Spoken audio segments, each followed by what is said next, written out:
Deep breaths, opening your centers, opening your chi. Down to the center of the chest, the heart chakra. Then go to the arms and kind of slap the arms. But alrighty. So Andromeda Galaxy. So the ancient galactic portal connected from Giza in Egypt once allowed passage through Sirius B and then through the Andromeda Galaxy. Andromeda has a galactic core that spirals and connects into our Milky Way galactic core. So the Aurora platform, the consciousness units of the next universe, the rays of the next universe, the beings that live there in alignment with Crystal Star and Unity Intelligence are called Aurora. Crystal Star works with the Aurora to build Aurora platforms that are safe zones to step over their reversal fields running on the Earth from the frequency fence and the NET. So the reversal field is talking about basically the manipulation energy fields that are being placed and used by negative beings. So the spirit body of the monad is the higher function, higher mind function of the observer, watching and aware of forming concepts and making assessments. It is the higher mind principle, consciousness, that comes to neutral conclusions called the Polarians of Gaia and the Hyperboreans as their counterpart upon Gaia's anti-particle double.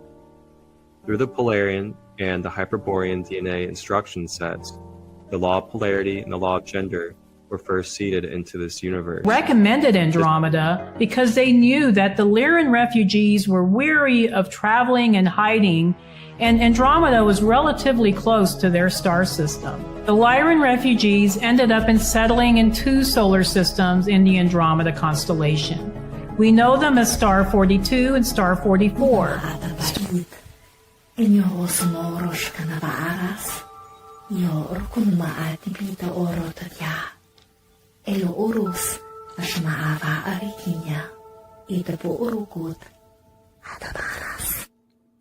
Wholeness and one love. We want to know everything. We want to know everything. Good for us to know everything.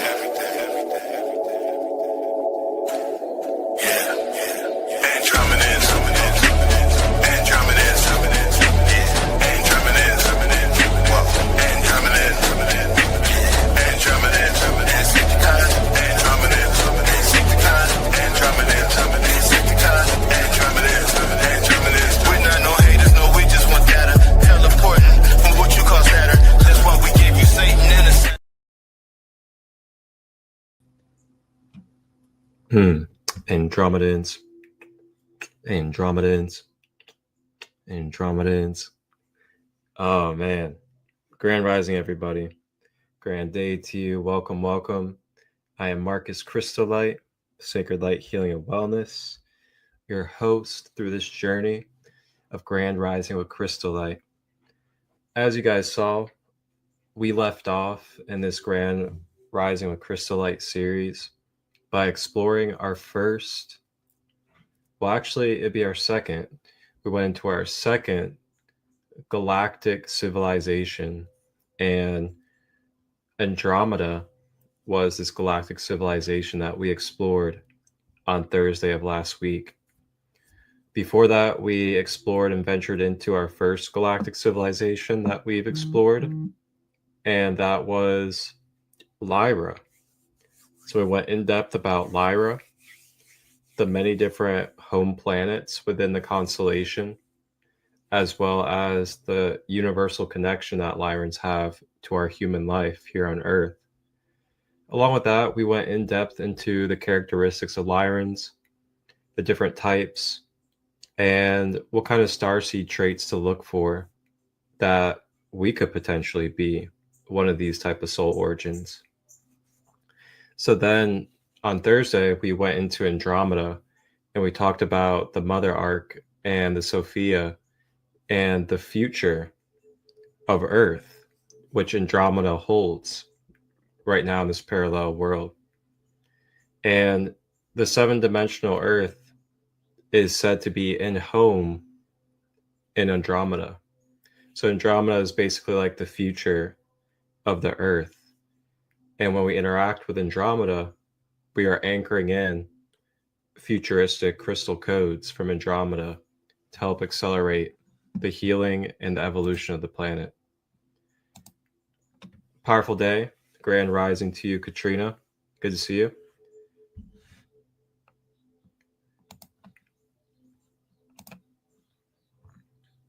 So with that being said, let's go ahead and get a nice little preview of our exploration for today. And today on this live, let's go ahead and let the AI tell us what we're going to be tuning into. Why do so many people feel a mysterious connection to Orion's belt? Could you be an Orion starseed? Let's find out. Orion isn't just one of the brightest constellations in our sky. It's a cosmic legend tied to ancient myths and even modern spiritual journeys. Orion starseeds are souls from the Orion constellation sent to Earth with a mission to share knowledge, to seek truth, to awaken consciousness. They're often logical in thought and decision-making, deeply curious about how the universe works, deeply driven to unravel life's mysteries. If you're fascinated by the stars, or crave deeper meaning, or feel a longing for home you can't explain, you might just be an Orion starseed. In this series, we'll explore their traits, their purpose, and the signs you could be one. Ready to unlock the secrets of Orion? Hit subscribe and join us on this mystical cosmic journey. That's right. We are going to be exploring the pretty commonly known Orion belt. And not only are we going to be exploring the Orion constellation, but we're going to be going in depth into the type of beings and the type of starseed characteristics, as well as a specific time event called the Orion War. Along with that, we will lastly be also touching on the negative polarity beings that come from Orion and the type of negative agendas that they have through self-righteousness, greed, control, and power. So we'll be talking about a wider range of things today as we dive in and talk about Orion. So now, before we move into our study of Orion, I kind of wanted to switch it up today. Typically, I do the self-scan, self-check-in, breath work practice with a little bit of guided affirmations. But today I was feeling like doing maybe a collective card reading. So with that being said, I'm going to do a reading for us, for the collective.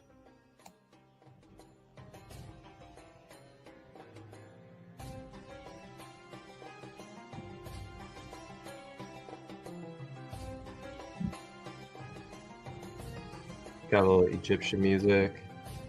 And I was really feeling the Egyptian energy today.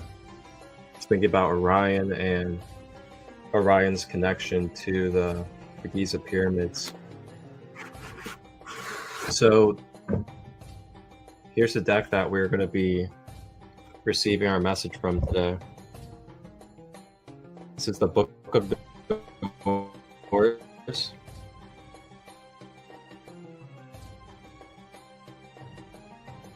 It's a ancient Egyptian deck. Good old frankincense.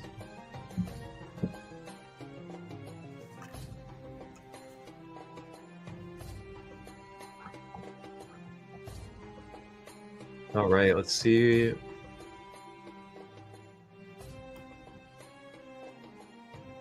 Let's see what our Kemetic ancestors have to say for us, our collective.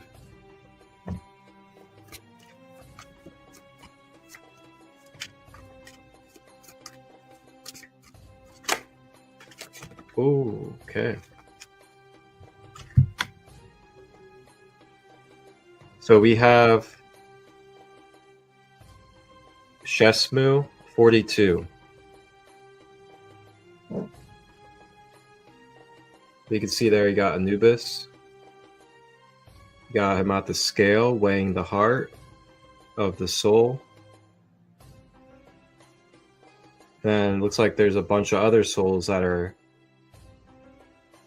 kind of like in purgatory, so to say. So what I'm seeing here is it looks like this is like the afterlife, or the in-between, so to say. And it looks like Anubis is at the hall of the weighing of the heart, which is the afterlife. And then what it looks like is this is all the souls that are waiting to have their heart weighed to determine their next incarnation or next journey. Pretty interesting. Let's see what it's all about. So we have Duat, Sheshmu 42,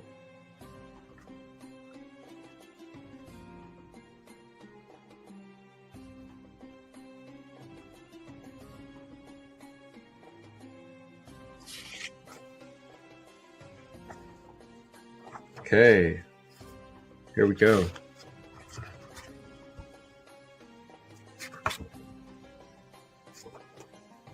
All right, so Sheshmu 42. So it says here, I'm going to turn this music down just a tad. So it says here, when the deceased has been admitted into the hall of judgment, he is confronted with the 42 assessors, or judges, of Ma'at. They are under her jurisdiction, for Ma'at is cosmic law, and the heart of the deceased is weighed against her feather. The ancestors, or the assessors, stand on either side of the hall, 21 to a side, and one by one, they hear the deposition of the deceased as he makes a solemn statement that he has not committed a certain crime. These 42 denials are known as negative confession, and depending on his actions through life and on his knowledge of the names of gods, the deceased is either given the power to live or he is thrown to the monster Amit to be devoured. The 42 assessors are directly linked with the 42 nomes of Egypt. The territorial divisions of the land, 22 for Upper Egypt and 20 for the Delta. Each nome is clearly defined by its name, Neter, capital city, and emblem, and each assessor has jurisdiction over a particular crime. The Neter being a description of a certain character or quality that the deceased must identify within himself. In the Egyptian tradition, the deceased is really judging himself, and the assessors are the projections of his own heart. It is the truthfulness of the individual himself that tips the scales of Ma'at, and nothing else. There are suggestions given as to significance of the number 42. There is a relationship between the 42 nomes and the location of the pieces of the Azor's body, or Osiris's dismembered body, scattered by Seth after murdering him. And the key is in this number 7, a lunar number of great significance in the phases of human life. His body is cut into 14 pieces, 2 times 7. His reign on earth is said to be 28 years, 4 times 7. The assessors in this realm of the Duat are 42, 6 times 7. In astrological terms, the progressed lunar phases in an individual's chart are measured in 7-year cycles, each marking a period of growth and transition. These also coincide with the Saturn cycles, which is appropriate for the nature of the journey through the Duat. At the judgment, like the 42 assessors, Osiris is not a judge but a witness throughout the process of death and rebirth. Osiris is the principle of life, witnessing the continued metamorphosis of consciousness in the human struggle toward realization. The 42 assessors of Azar are the judges before whom the deceased must declare himself not guilty of the 42 sins. After the negative confession, the deceased may then call attention to the good he has done during life and declares to Azor that he has done Mot and purified himself with Mot, and that none of his members lack Mot. Finally, he must know the magical names that allow him to leave the halls of Mot, and he must pass the final questioning of Tehuti before entering the reigns of the blessed. The divinatory meaning: judgment by the self or others, but the outcome depending on the integrity of the quarrants. Purification. Wow. So it sounds like we're going through a time of purification, a time of deep self-reflection upon our hearts, where our hearts lie when it comes to the lightness or the density that we are holding on to. Are we holding on to negative emotions that are causing blockages, distortions, illness, aggression, fear? Is any of that in our hearts today? Are we feeling an ill way towards specific individuals in this world?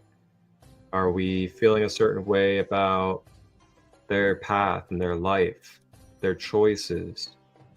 And are we carrying that, turning that into grudges, to biases, to division, judgment?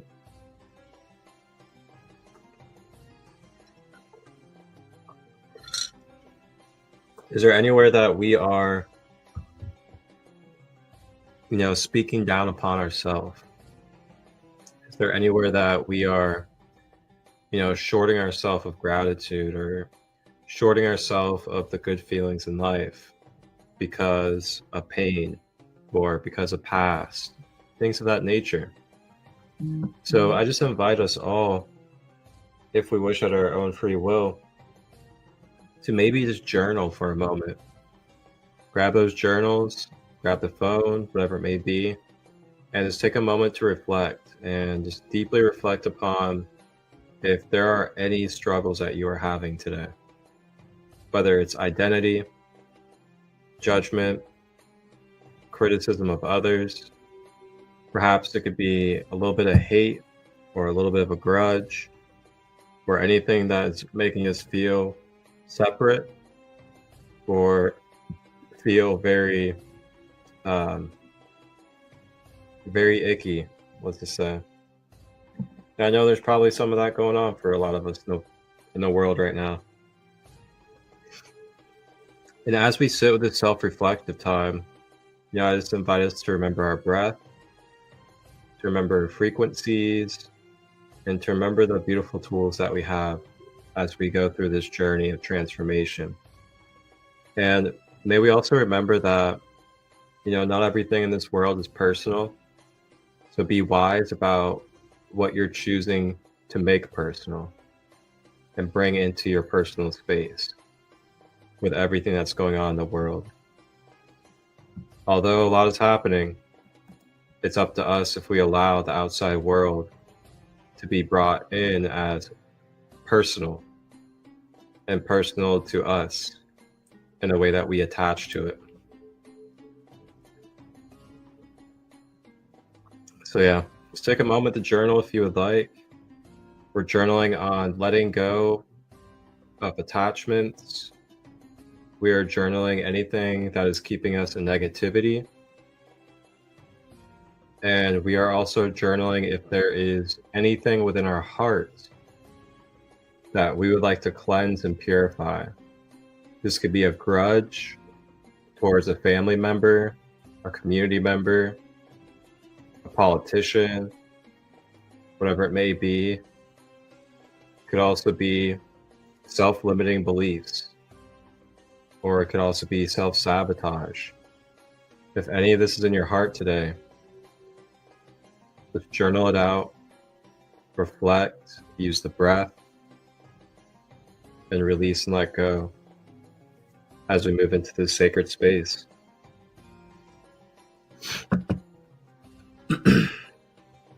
All right, so that's our collective card for today.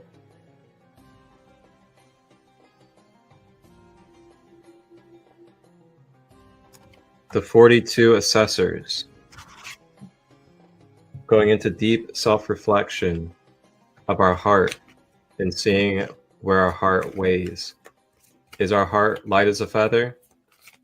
Or are we attached to the world and we're carrying grudges, karma, personal attachments to the world and the way that the world is operating? And last reminder again is, remember that you do not have to take everything personal in this life.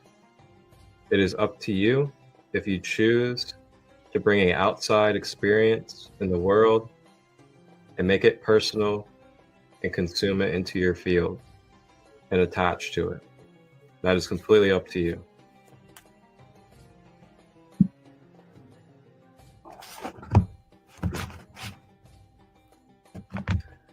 Thank you to our Egyptian ancestors, as well as the other beings that helped transpire that reading.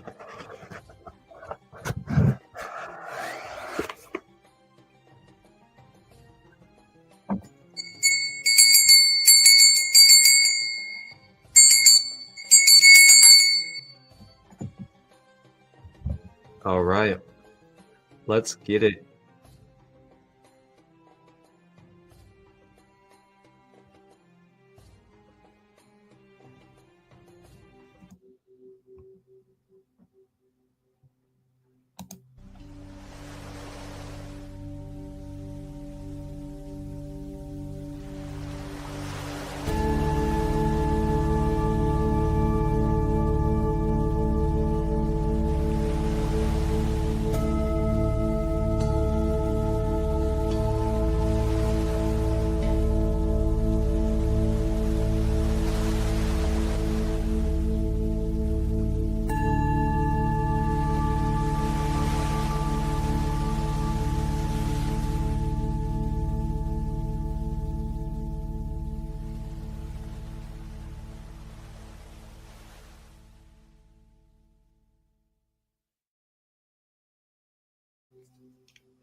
All right.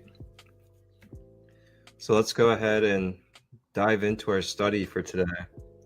And that is going to be about Orion, the constellation, as well as Orion's belt, Orion star seeds, as well as type of agendas and the kind of ways of life that are also stemming from some parts of Orion as well. But we're going to get deep. We're going to get really deep into Egypt.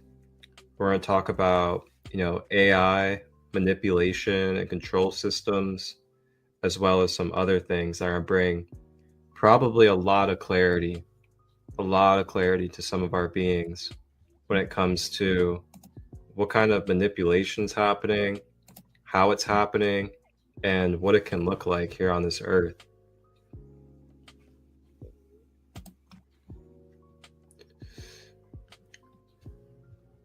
So we have Orion's belt, also known as the Three Kings or Three Sisters. This is a asteroid in the constellation Orion. It consists of three bright stars, Anatak, Analam, and Mentaka. The Thuban pole star during Egyptian invasion. So when they invaded, Thuban star was made their headquarters and became the Antichrist entity prototype for these AI alien hybrids that settled in Alpha Draconis and Orion's belt. These Wesa creatures went to work gathering strategic alliances with other dominating groups in the local solar system, intending to entirely conquer our galaxy, Together, they set out to methodically colonize our time matrix with their progeny, infecting our organic consciousness reality and planetary grid systems with their advanced AI quantum entanglement technologies. If we go back to the past timeline of 5,000 years ago in Egypt, the vernal equinox announcing spring was close to the star Aldebaran in the Taurus constellation, and Earth's celestial north pole was Thuban, also referred to as Alpha Draconis. Science informs us that the historical period was the Bronze Age, when our ancestors began to produce bronze by smelting their own copper. The Bronze Age was the introduction and production of bronze technology, developing trade networks, and from the archaeological evidence given to the public were the first recorded written languages of human history. During this time, Sumerians worshipped Enki as the god of water. Enki is very popular because of Anunnaki talk and Anunnaki texts. There's Enki and Enlil, the brothers, the Anunnaki brothers. So Sumerians worshipped Enki as the god of water and saw him as the manifestation of heavenly bull in the Taurus constellation. See, like, we're already getting into some interesting stuff. So the Orion Matrix AI dismantling. With the newly active cosmic Melchizedek blue sun, triple solar masculine hosting shield, along with Aleasa, an access into the Eliason field, the restoration of authentic Melchizedek blueprint records brought deeper comprehension of the Orion groups, alien machinery called Orion Matrix, and its many wormholes connected in Orion's belt. Orion Matrix AI had failsafe programs blended with other AI systems that were covert and hard to track. As the system had several backdoors built in the survival of the AI's master programs running in Orion's belt, this section of Orion's Matrix AI was designed to reformat itself through Orion War and Electrical Wars, timeline histories to boost up automatically in case the main server location was destroyed. Oh, give me just one moment.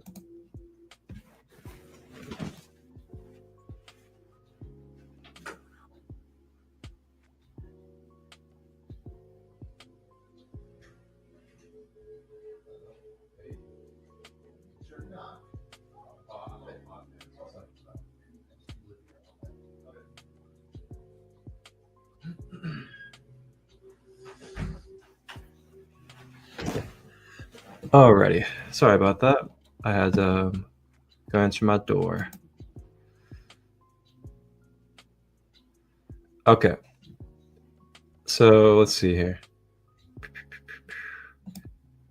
Now I gotta remember where I was at.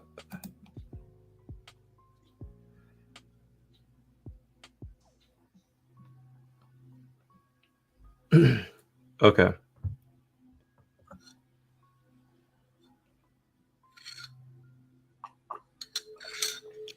So the Orion Matrix AI dismantling.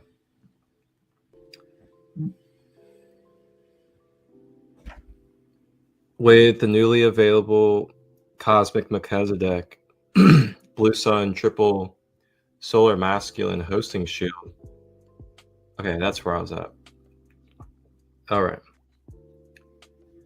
So the Orion Matrix AI had failsafe programs blended with multiple other AI systems that were covert and hard to track, as the system had several backdoors built in the survival of the AI's master programs running in Orion's belt.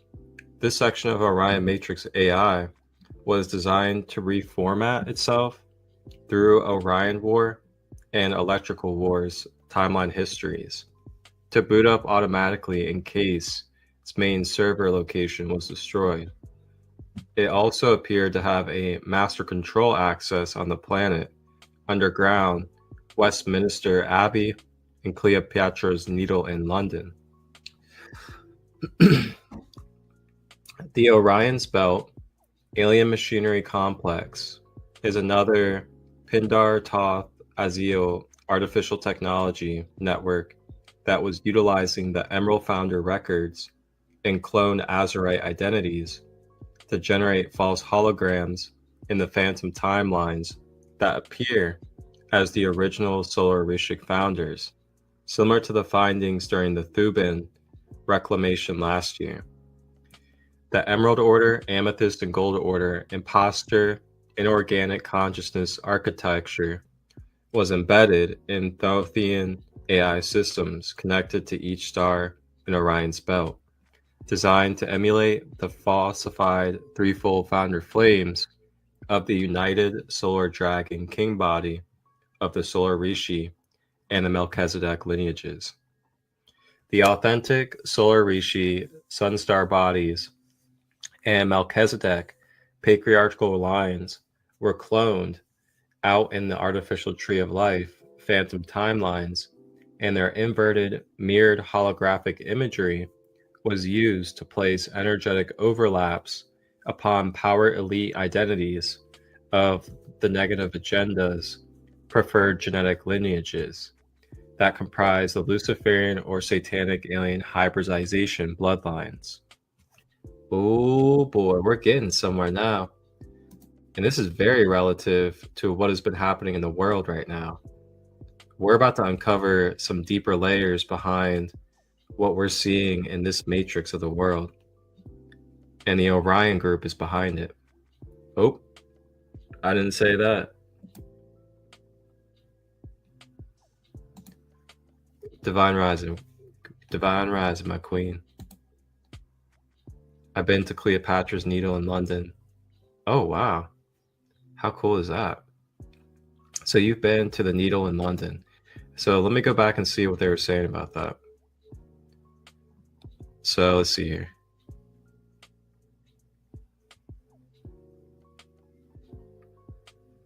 Okay, so what they were saying with the London Cleopatra's Needle, it's saying that, so the section of Orion Matrix AI was designed to reformat itself through Orion War and Electrical War timeline histories to boot up automatically in case its main server location was destroyed. Oh, okay. So basically one of the control grids, or one of the grid points that helps the connection or the controlling of the Orion Matrix AI is located at Cleopatra's Needle in London. Wow, that's super interesting. Okay. That's definitely interesting to think about. And then it also talks about how basically these beings are taking and replicating our, oh my gosh, this is actually really cool, because I was having this conversation with somebody, actually. They were asking me about, our spirit guides, and just like how they were asking me if, they heard about that there was this like false version of Melchizedek. And they asked me about it, and I told them that, and this is something I intuitively knew by tapping into the Akasha a while ago, years ago, was that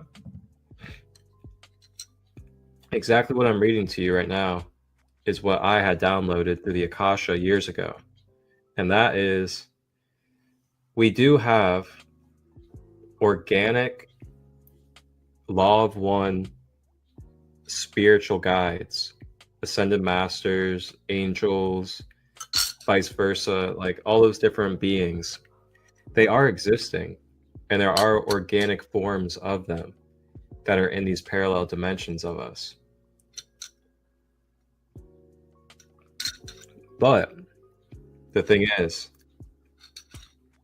there's a difference between connecting with the organic energy or the organic archetype, or connecting with a phantom, artificial, distorted version of that guide. And some of the ways that we can tell this is happening, well, number one is anytime these beings or the energies tell you that you have to do something, or that you have to do something a certain way, or else it'll be the end, or else it'll be the worst thing. Anytime there's like predestined negativity surrounding your choices and free will, that's going to be probably a false guide that you're channeling energy from. Our guides will always honor and know that we have free will, and their answers will never be about having to do something, or that we have to do something or else. It'll always just be potentials, possibilities, and what this could look like if we use our free will.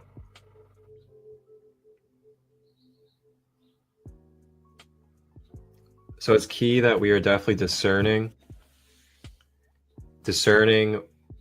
what we're channeling, who we're channeling, if we even should channel. And also, you know, these energies are present in everyday life. There are plenty of people masquerading in this world as, you know, pure, loving beings, but behind closed doors are full of greed and control. Or not even behind closed doors at this point for some.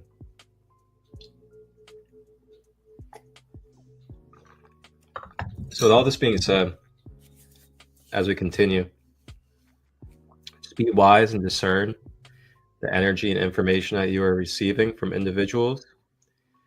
Trust your intuition, that gut instinct that you have, because it will always tell you the purest answer. Now it's up to you if you listen to that, or if you reject it or suppress it. But your gut instinct will always have that divine signal of what is good and not good for you when it comes to resonating. So let's continue. So yes, there are like pure, balanced versions of archangels and ascended masters that help uphold, you know, the structure, the balance of this universe that we're in. But then again, there are shadows, and there are also false versions as well. And we're going to continue and read more. Another way you can tell too, if something is a false guide or if they are a true guide for your spirit, is a false guide is going to make you worship them. A false guide is also going to have you put them on a pedestal and make you feel like you have to only go through them in order to have the power and connection to the source or God creator. And that's where things get a little choppy when it comes to Yeshua the Christ, who some like to call Jesus. Yeshua, when you study his pure teachings and embodiment, is basically accessing the organic archetype of Yeshua Christ. But then, if you go into this pure worship, pure idolizing, pure pedestal living, and you don't even try to embody trying to walk in the wisdom and in through the teachings that he gave his yoke, he gave his yogi to us to remember that we are the yogi, then you're more than likely going to be tapping into an artificial version of Yeshua or Jesus Christ's energy. So it is a true difference, because the way that we perceive our reality is going to trigger the mind, body, emotion experiences that we have in our individual uniqueness. So as much as we think it may not really matter, it actually does if you want to have a conscious life. Or else you'll just be driven by the unconscious ways of life. So those subtle differences you can notice, because you tap into Yeshua as your brother instead of someone that is on a pedestal. You completely assemble a different reality construct of the way that you're viewing your relationship to Yeshua, which is the relationship to Christ consciousness. And when you see yourself as an equal to Yeshua, remembering that you're both souls that are eternal in a human incarnation, and that you're both able to channel divine energies because you are one with the divine, you're opening up a whole new ball game of the way that your mentalism or your mind is now constructing your universe. And then the more that you feed that, the more that projects as your reality. But the more that we feed, oh, I'm just this pathetic human, I'm a victim of life, I gotta have something outside of me to make me feel like I have a connection to the Creator, then you're just gonna get more of that miserable victimhood type of lifestyle, because you truly believe in it. How do you believe in it? Well, you believe in it because you keep talking about it. You keep acting like you are in that embodiment. And that's the key. What are we saying to ourselves? What are we talking about on a daily basis? Are we just running off of our reptilian brain with these Orion programmings that self-sabotage us?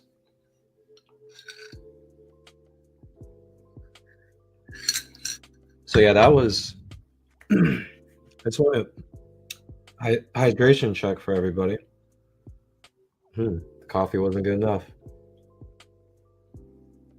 I just want to say, like, I'm really grateful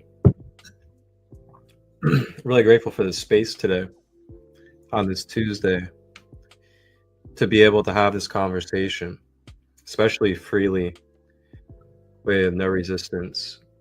I'm just really grateful for that, because we need answers on this planet as human beings. We need answers to why things have been happening the way they happen on this planet. We need answers to why it got this way and how it got this way, so we can learn the lessons and grow together as a species. But not only that, but also know thyself.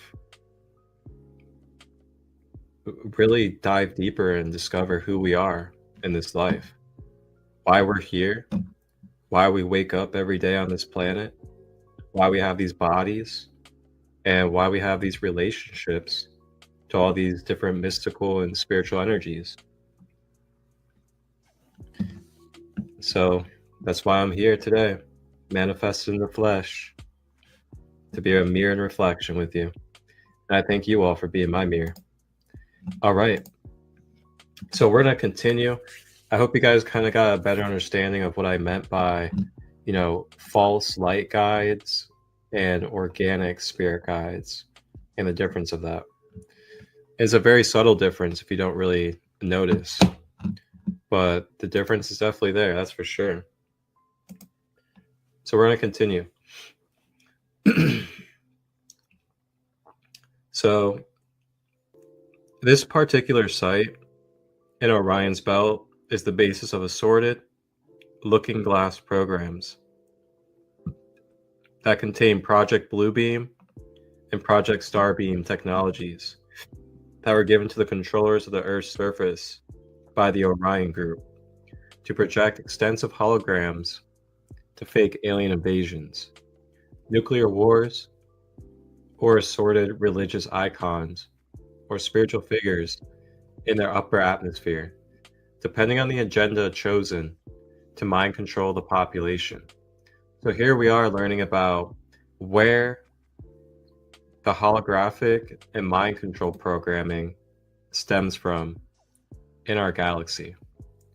And we are discovering that it comes from this Orion group. And, there's a lot of stuff throughout time that talks about hologram manipulation and all these different things. You think about 9/11. 9/11 is known by some as a holographic manipulation. And then even now today, there's people saying that they're seeing what seems like holographic and glitching things surrounding the CK shooting that happened not long ago. So everything's getting a little interesting with this whole hologram talk. I've heard about it for years.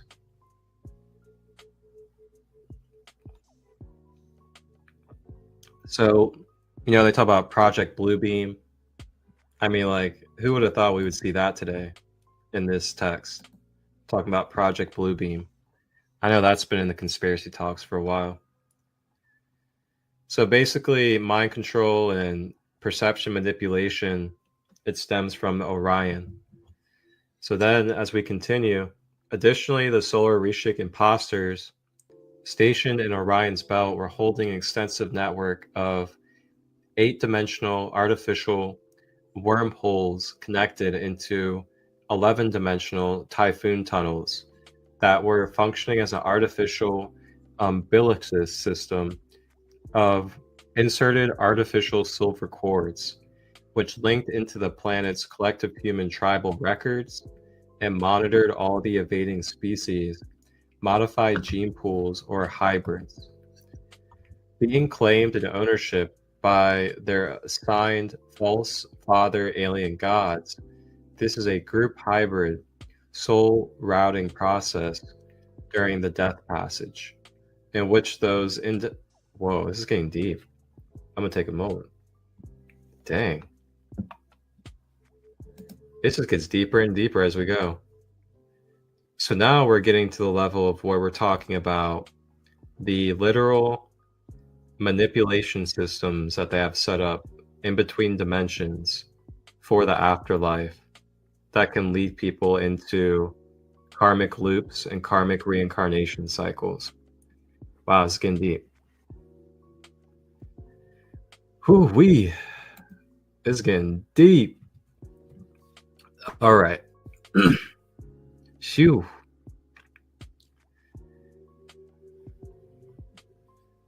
Wow, this is so deep. Oh, man. Guys, we are opening up so much worms right now. Holy smokes. All right. So Spirit wants me to channel a message based off of this for us right now. So it's talking about, if you guys look in the middle of this big paragraph where it's blue and it says false father, alien gods. So you look right before that. All right, what I'm about to explain to you might trigger some of your energy, so just be aware. So it's talking about how basically they have all these control and mind manipulation programmings and ways that they use through the 8-dimensional artificial wormholes that connect into the 11th dimensional typhoon cycles. And these were functioning as artificial umbilicus systems or inverted artificial silver cords, which linked into the planet's collective human tribal records and monitored all of the invading races, modifying gene pools or hybrids, being claimed in ownership by their assigned false father alien gods. Now that right there is key to think about.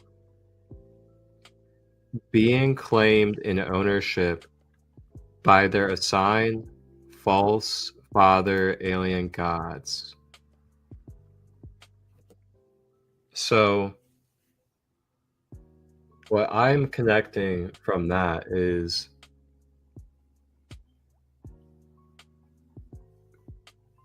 let me word this very clearly. So anytime that we place ourselves underneath a spiritual figure or any kind of figure, religious figure, as something on a pedestal, something separate, then that is when we have became under ownership of that entity. Let me say that one more time, because I know that could have been like, wait a minute, what did I just hear? But anytime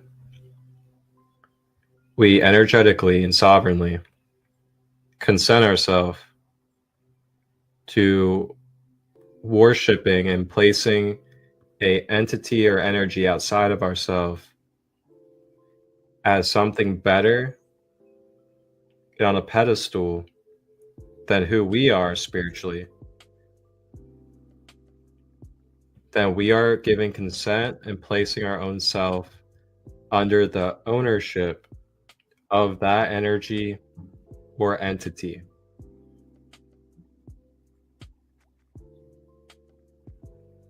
Now just think about that. Think about all of the groups that devote themselves to super extreme dogmatic religion. Think about how they're moved and swayed by invisible energies and forces that are using symbols, cubes, and other things,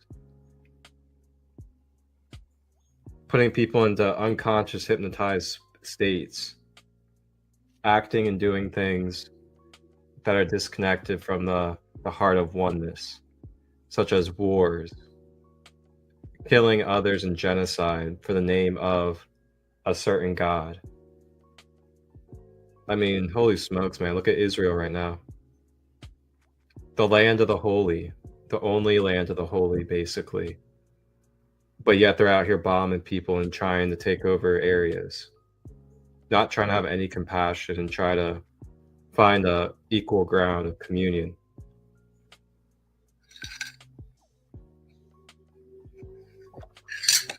Interesting.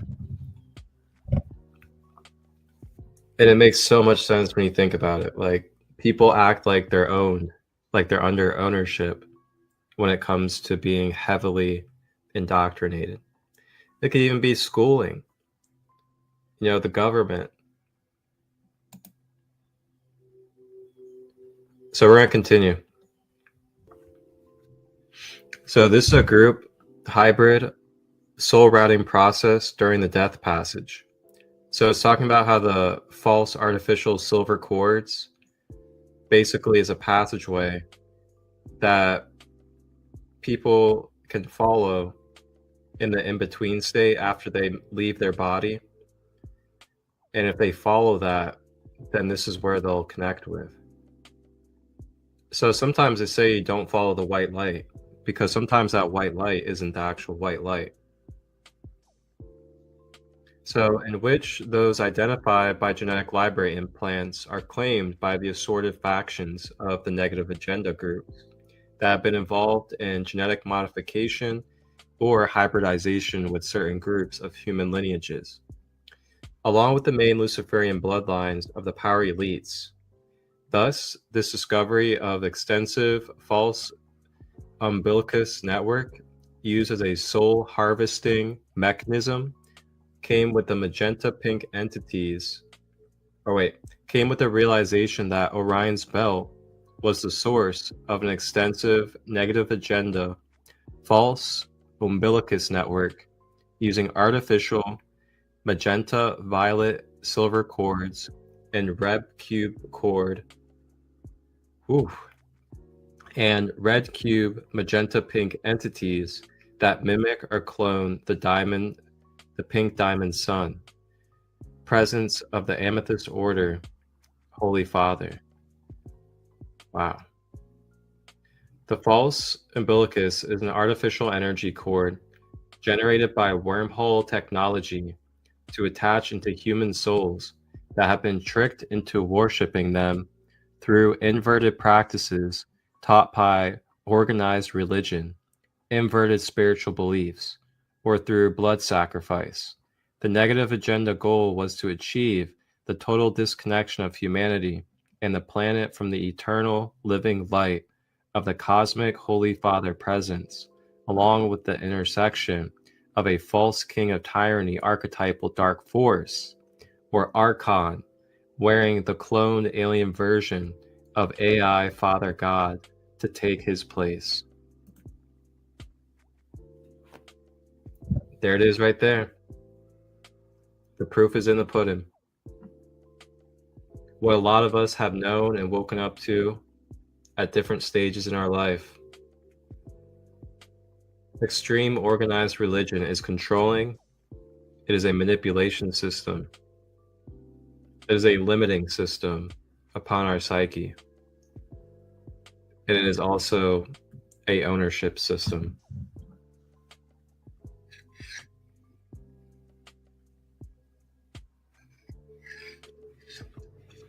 Now, if you believe that you need to be owned by another being, then feel free to believe that you need to be owned by another being.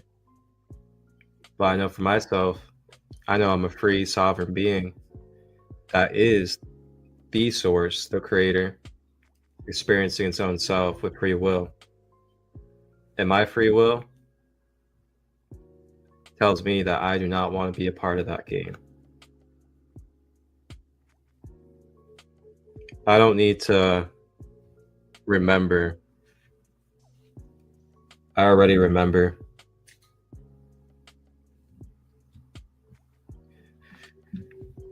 So, a lot of good stuff here.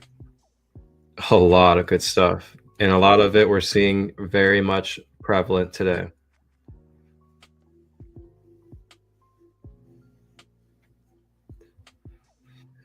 Wowzers.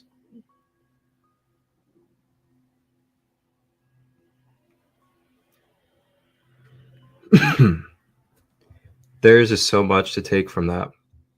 Just that paragraph. You know what I really love about this show as well? Is that this show is, it's not all about just love and light and glitz and glamour. You know, it's full contrast. It gives the real knowledge. It gives the light and the dark. And it gives you the perception of seeing things as what it is. Seeing things as having a place in this universe. And this is the place it holds in the universe. Instead of, you know, fear or making it so mystical and unfathomable to understand in this world. That's what I love about this website, ascensionglossary.com. Like, if I could be a representative and make commercials for them, I would be all over it. But ascensionglossary.com is where it's at. You guys can see it up here at the top. ascensionglossary.com. But yeah, this knowledge is so deep and good. It's channeled by Lisa Renee.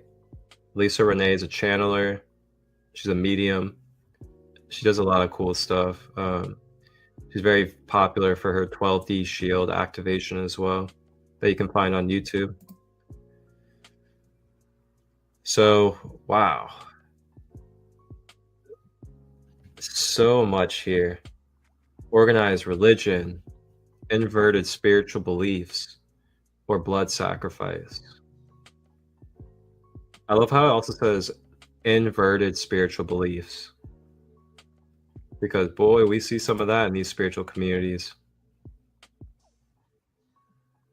And one of those type of inverted spiritual beliefs is, that belief like, oh, we're all one, so therefore we need to be passive about life and everything will just happen for us because we're one. Like that kind of living, that is definitely one of those inverted spiritual beliefs. Because it takes you out of the reality that you're in a third dimension. You have to take action in order to manifest into this dimension. Mind, body, and soul alignment. Man, if there's anything in this text that you guys would like me to click on, because they're all highlighted in blue, the ones that I can click on and it'll open up more about it. I know I was thinking about doing the Orion group. I'll definitely click on Orion group, maybe false father alien gods, and also typhoon tunnels. I think we'll just go through those three. And then we will then go over Mintaka, Alanam, and Antika.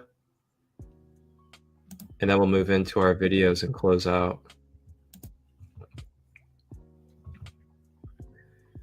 Wow, though. I'm just like, I'm buzzing over here. This energy and this knowledge is just wow. Wow, good to see you, Owl, on the Instagram side. I'm not sure if you're there now. But, all right, let's continue. So the Orion group, the Alpha Draconis, the Orion group. Here we go. We're going to talk about the Draconians. Time to learn about the Draconians for real, as well as the Reptilians. Here we go. It's already giving me chills. I'm sure it's for the moment that everybody's waited for in this series, to hear about Draconians and Reptilians in the in-depth level. Take a sip of my coffee and hit my pen real quick. I just went to the Ohio Valley Cannabis Cup this past weekend with my partner. And boy, we had some fun. It was a really beautiful time.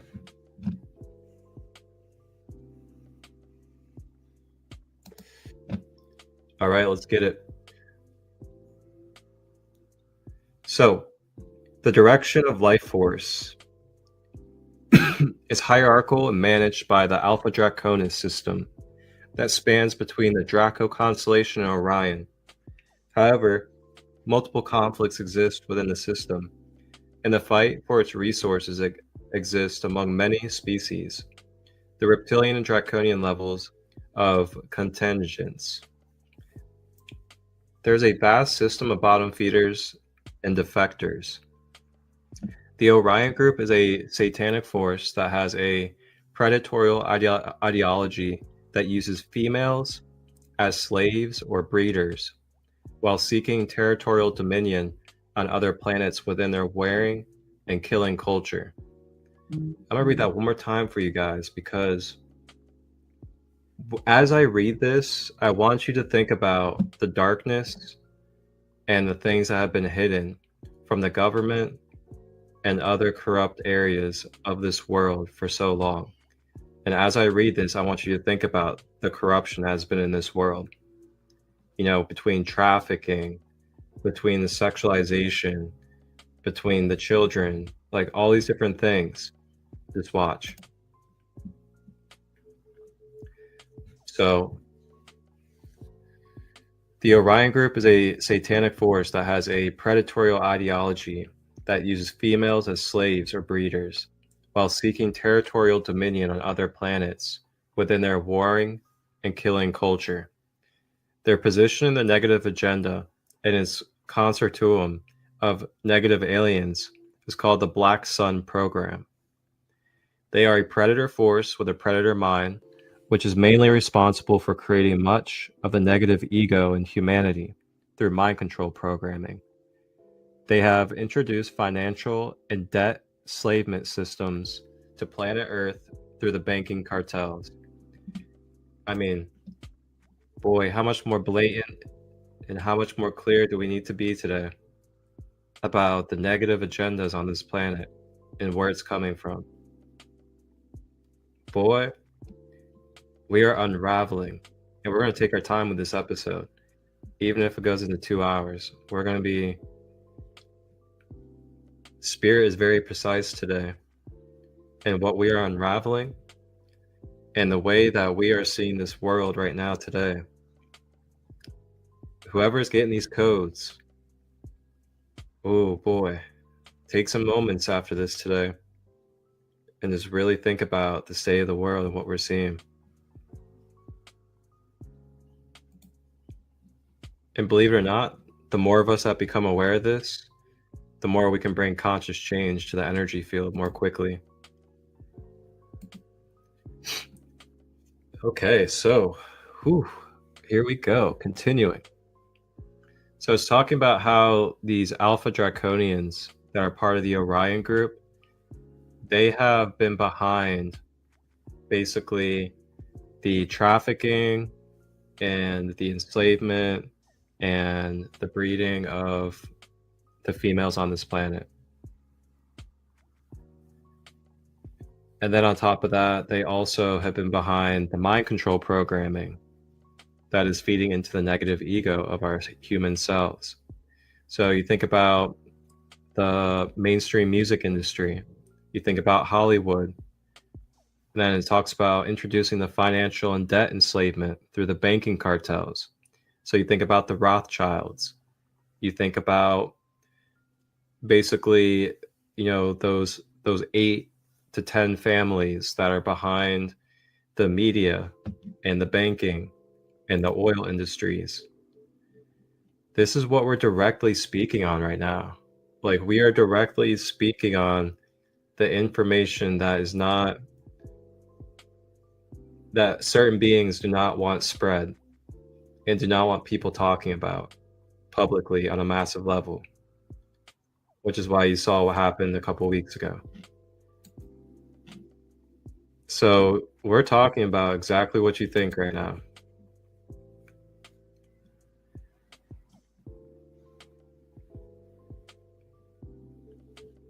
So continuing. Additionally, the Nordics are blonde-looking humans from Orion and are also predatorial. The species are responsible for spreading racism, genetic discrimination, genetic experimentation, such in the Nazi ideology, and they are prominent of promoting their belief system of genetic superiority through spiritually abusive methods of eugenics. This Nordic group was directly involved with Hitler's Germany in World War II. Draco species are potentially capable of shapeshifting and have extremely developed psionic ability, which allow them to possess or enter bodies through conscious projection. Therefore, as they originate, form a phantom matrix system of satanic-based AI-infected entities. Many of these Draco entities are confused by people as the devil or believing they are Satan as an individual figure. And those kind of energies are called archons, typically. You hear about the archons, those are the beings that they're speaking of. So the reptilian hierarchy, extraterrestrials that are hybridized with reptilian-based genetics operate in strict hierarchical systems of rank and defer to their superior groups. The Dracos and Draconians from Alpha Draconian are in command of Earth-based subterranean reptilians who respect their superiors in the belief system that the Drakes are those who hold ownership over Earth and human beings. Draco reptilians view themselves as the most intelligent species in the universe and that Earth humans are the result of their biological seeding processes for multiple planets. The Alpha Draconians, Draco, have a royal class that appear to be lighter colored, white-skinned scales with winged appendages, and are about 2 to 3 times the size of an average human and very muscular. They're quite menacing and tyrannical, showing little mercy to an entirety or an entity of their own race that they think has defied their orders or responsibilities to manage their earthly resources. Earth-based reptilians appear to be in command over EBE, or biological entities known as small grays. The reptilians have developed high psionic ability, which they use to mind control other entities, and do not have an emotional body or soul body. The known reptilian race on Earth appear to have made a variety of cooperative agreements with the higher ranks of human, governmental, and military, which have resulted in shadow government black projects, such as secret space programs, MILABS, and the creation of military-industrial complex to experiment and exploit alien-based technologies and craft that they have been given access through their cooperation. Drakes are extremely militant, misogynist, and wearing species that are very involved in controlling the power elite, the financial, pharmaceutical, and banking institutions, promoting war and killing through increasing militarization, poverty consciousness, human enslavement programming, religious violence, terrorism, the harvesting of humanity's DNA through abduction and experimentation, as well as other species they have under their control. I feel like after each paragraph, I'm just once again brought to, what else do I have to say? Aren't we all getting tired of being gaslit?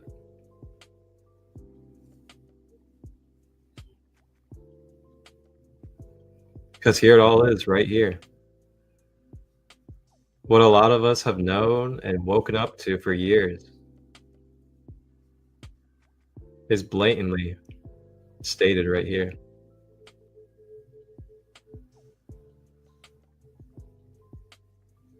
It's even shown in movies and shows, cartoons. Don't even get me started about the cartoons. Watch this.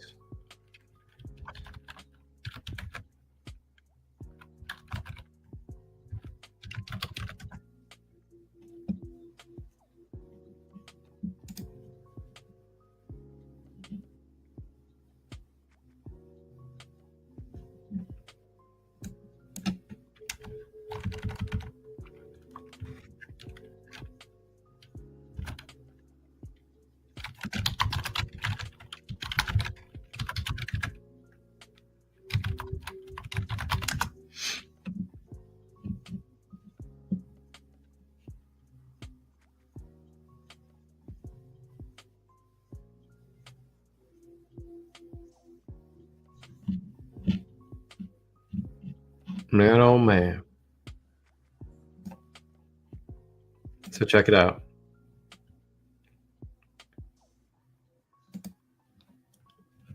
You got the King Alligator and Donkey Kong.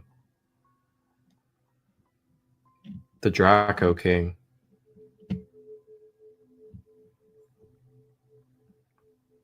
So there's one example.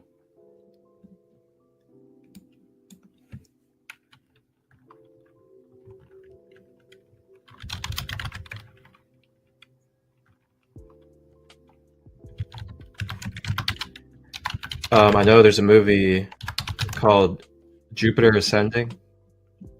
Jupiter Ascending shows the Draconian King.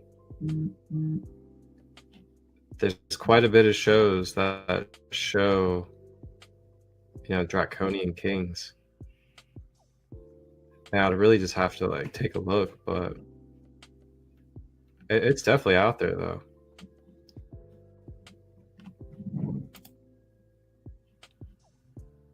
So it's pretty fascinating how this stuff gets shown.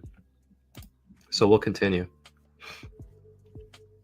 The Power Elite. Oh, snap. Is that something we should click on? The Galactic Wars. The Pleiadian Wars. Prison Planet. Draconian Races. Wow, there's just so much to read, guys. Golly. All right. We're going to continue then. Because, wow, there's a lot. So, the Galactic Wars.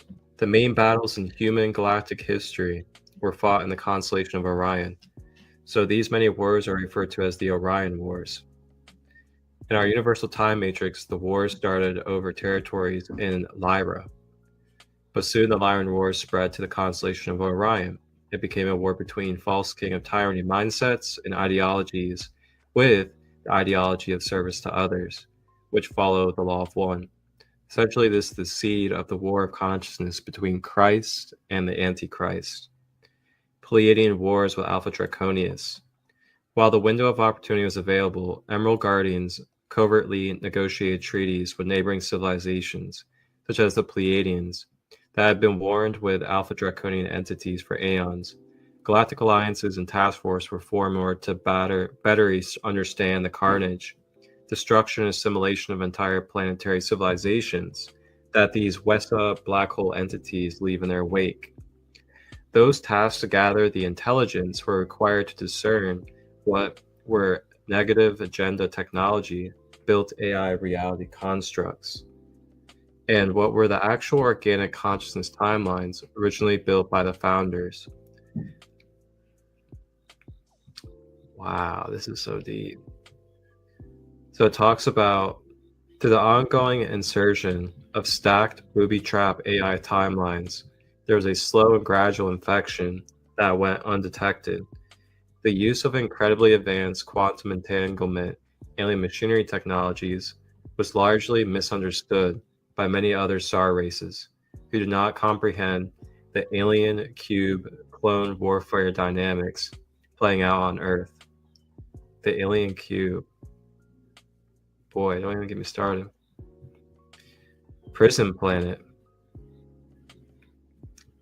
The Guardian host has revealed the alien machinery and NETs are used for consciousness wiping all planetary inhabitants, bringing attention to the false light using the false ascension matrix, as well as the repeated cycling of souls that are routed into consciousness traps that make the Earth a prison planet. During the ascension cycle, the Crystal Star Guardians are essentially on a rescue mission to help the planet ascend and liberate the souls on Earth from mind control. Draconian races from Orion. They are the oldest reptilian race in our universe. Their forefathers came to our universe from another separate universe or reality system. When this occurred, no one really knows. The Draconians themselves were not really clear on what they got here. The Draconians teach their masses that they were here in the universe first, before humans, and as they are hires to the universe and should be considered royalty. They find disgust in the fact that humans do not recognize this as a truth. They have conquered many star systems and have genetically altered many of the life forms they have encountered. The area of the galaxy most densely populated with Draconian subraces is the Orion system. The mindset of consciousness of the majority of races in the system is service to self, and as such, they are always invading, subverting, and manipulating less advanced races and using their technology to control and domination. This is a very old and ancient war, and the peace that does not exist is always being tested by those beings who believe that fear rules and love is weak. They believe that they perceive to be less fortunate in comparison to them, and they believe that those they perceive to be less fortunate in comparison to them are meant to be slaves. This belief system is promoted at birth in the reptilian races, wherein the mother after giving birth, will abandon the offspring to fend for themselves. If they survive, they are cared for by a warrior class that uses children for games of combat and amusement. So you can see the reptilians are forever stuck in survival mode. Wow. It is ingrained in draconian hierarchies to teach them to never trust a human. They are taught the draconian version of the history of the Great Galactic War, which teaches that humans are at fault for invading the universe, and that humans selfishly wanted the draconian society to starve and struggle for the basic materials that would allow them to exist. Dang.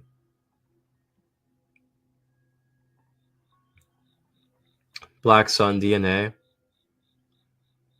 This is their genetic DNA lineage, and they have reversed their DNA from ions of inciting wearing aggression in the universal timelines to a reverse 10-dimensional strand.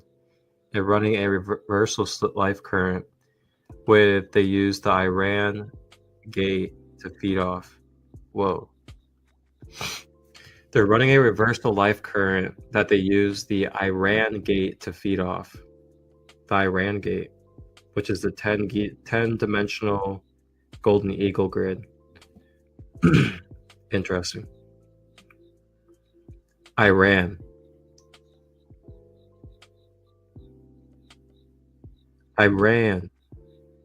Guys, think about what's going on in Iran. This is why they perpetrate the reversal 10-dimensional current on planet through the area they have control in the Middle East, Iran and Iraq. Think about what's happening right there, right now. Think about it. Think about it. Guys, think about it. This is wild. It gets deeper and deeper. Oh my gosh. Yo, guys, think about this again. The universal timeline, the 10-dimensional gateway grid is in Iran and Iraq.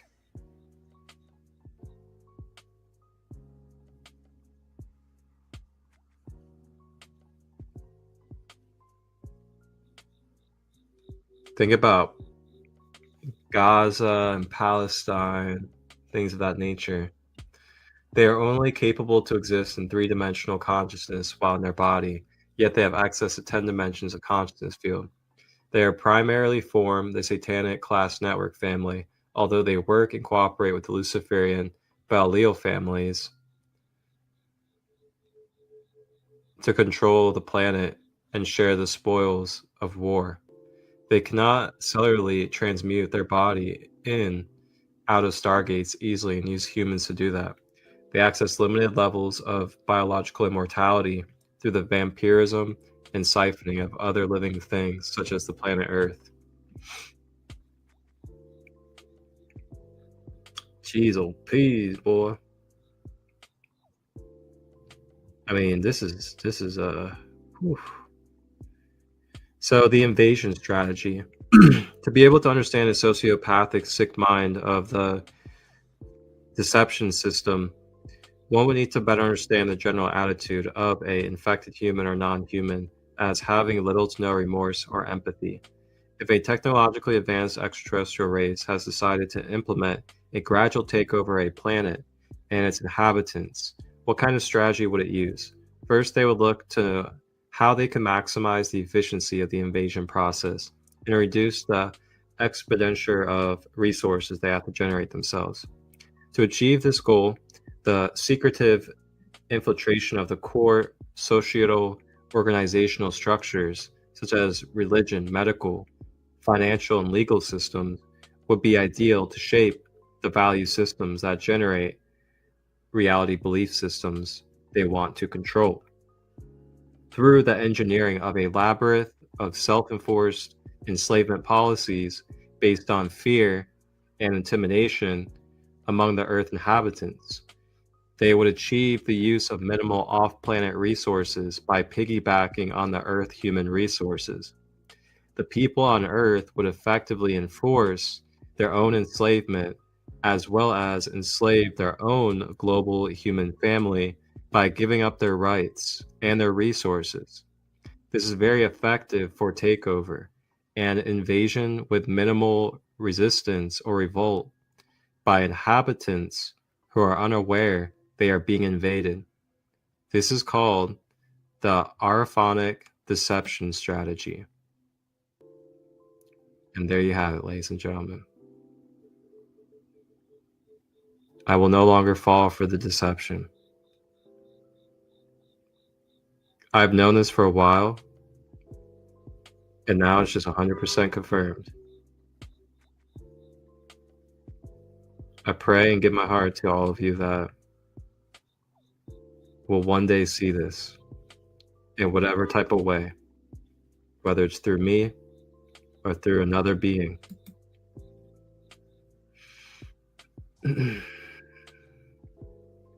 So we're going to finish off dismantling Orion Matrix AI. This particular site in Orion's belt is the basis of assorted looking glass programs. So looking glass is just like an Alice in Wonderland. The looking glass is also talked about in Trump's family. And the looking glass is the ability to see into timeline probabilities. And we've actually already read this in the beginning.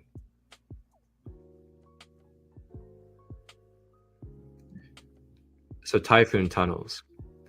These inorganic tunnels and their wormhole tunnel systems produced from anti-life mathematical programs designed to vampirize living things are reversing the spiral direction of organic life core, form its natural movement towards an ascending and northern pole.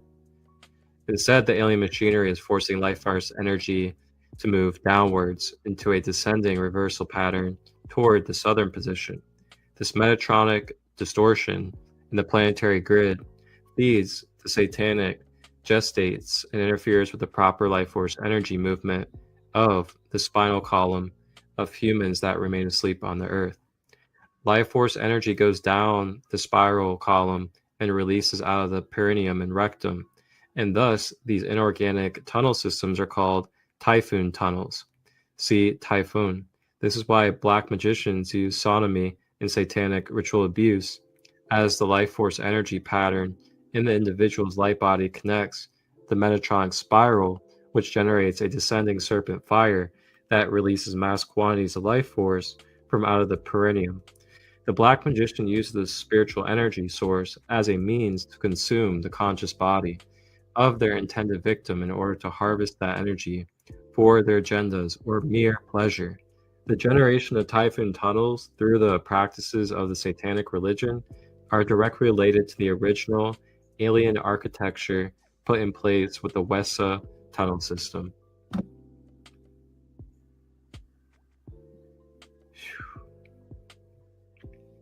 I mean, there's so much more that we can go over here in this text. It's wild. But we're going to leave off there and move into our videos, and then we'll close out. But yeah, you guys enjoy these links. I did put it down below in the description for you guys. So you guys can access and read through any of this at any time.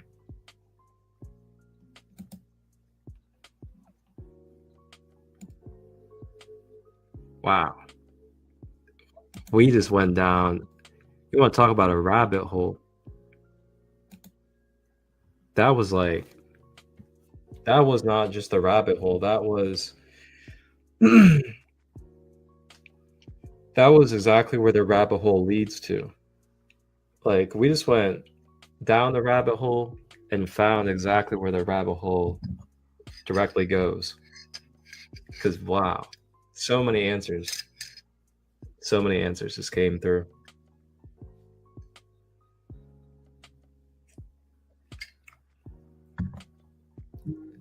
Whew. We're just going to take a moment. We're just going to take a moment to just take a moment. We're going to take a moment to take a moment. That got really deep. I almost got like little tears in my eyes right now. the amount of truth that was just, phew, golly. I'm glad this is a nice and slow Tuesday. Because, man, I'm feeling it today. It's beautiful. I got some Metatron music playing in the background today. 963 hertz.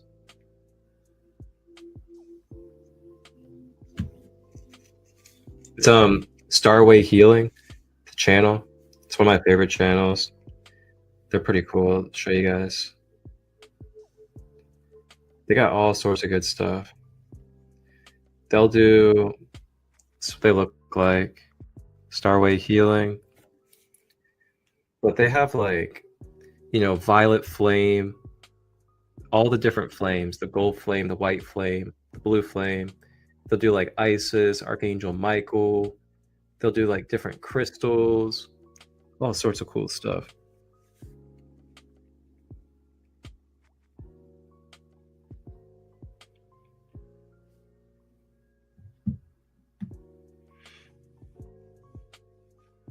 All right.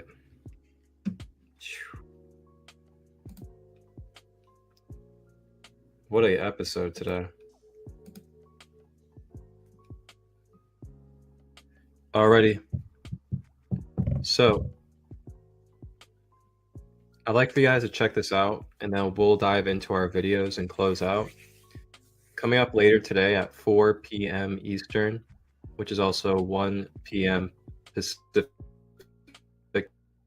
time, I will be producing a fresh episode of Soul Awakening with Sandra Marshall out of Long Beach, California.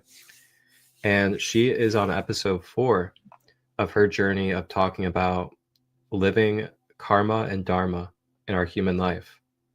Here is a preview for you guys to tap in later today.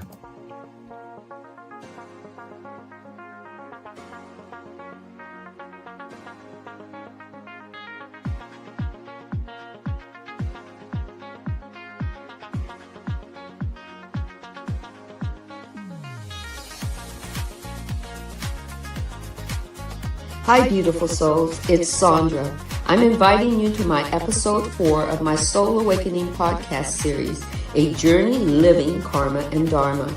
This Tuesday at 1 p.m. Pacific Standard Time on my YouTube channel, we will be demystifying karma and dharma and exploring how they merge with the universal laws of cause and effect in our everyday lives. It's not just philosophy. It's all about how we live it, embody it, and walk with our soul's truth. So subscribe to my YouTube channel and join me Tuesday at 1 p.m. Pacific Standard Time for a powerful conversation on awakening through karma, dharma, and divine alignment. See you there.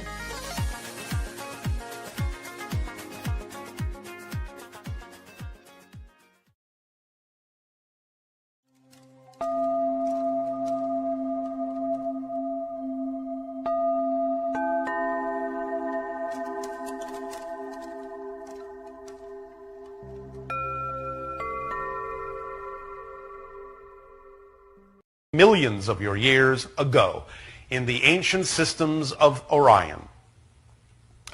There was in that system a society under great suppression, great oppression, great negativity, great hardship, great difficulty.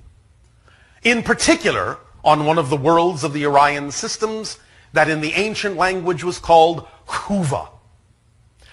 Huva, in that sense, was the central seat of the Orion government, which again was very oppressive. You can see the representation of the idea, the symbol of the vibration, of transformation that over time took place in the Orion systems by looking at the 3-bar banner on the lower left that is represented at the bottom by a black bar, in the middle by a red bar, and at the top by a white bar, showing that the transformation from negative to positive has occurred in the Orion systems, but it occurred through the middle bar of red, through the experiences of life, through the pain and difficulty and suffering of the beings in that time, through the blood of the people. Now, this story of the Orion systems took a long time to work itself through. There were resistances, what you would call underground movements, in the Orion systems, fighting against the suppression, fighting against the oppression, fighting against the negativity. The translation of those resistance fighters in your language would be the Black League. The Black League took their name as the idea of being invisible, being in the dark, being hidden, being surreptitious, so they could fight the fight they believed they had to fight against the oppressive governments of the ancient Orion systems. However, one of the very great lessons they learned in that time was the idea that if you fight fire with fire, you just get more fire. And the idea of using the same violent tactics against the government that the government was using against them did not really work out very well for that resistance movement, and it created an increase in the suppression and an increase in the negativity, and thus they learned that there must be another way.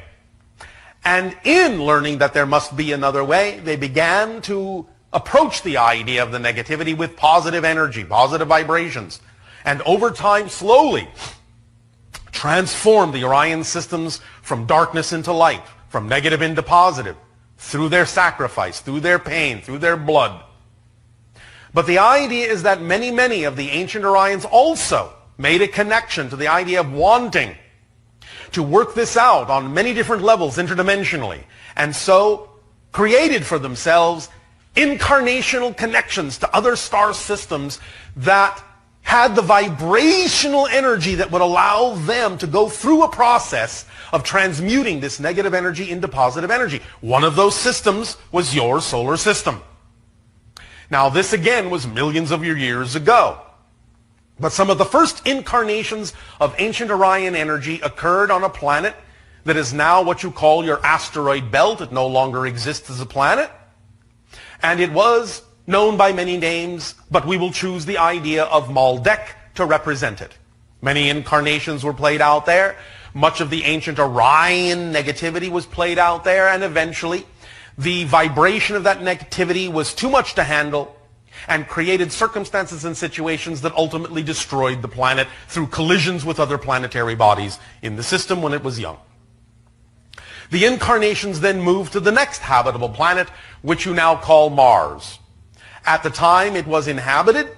Again, the ancient Orion systems worked themselves out to some degree, but there was still a lot of negativity to be worked out, as this process took eons and eons to go through. When Mars also attracted to itself the idea of a negative experience of destruction through the bombardment of asteroids that ripped away its atmosphere and turned it into the relatively desolate planet that you now understand Mars to be, then the incarnation shifted about 6,000 of your years ago to the Earth plane. Now, this does not mean that the destruction that took place on Mars happened 6,000 years ago. There was a lot of interim time in which, in other dimensions, the Orion energy was playing itself out and going through different processes until it was ready to come into the Earth vibration.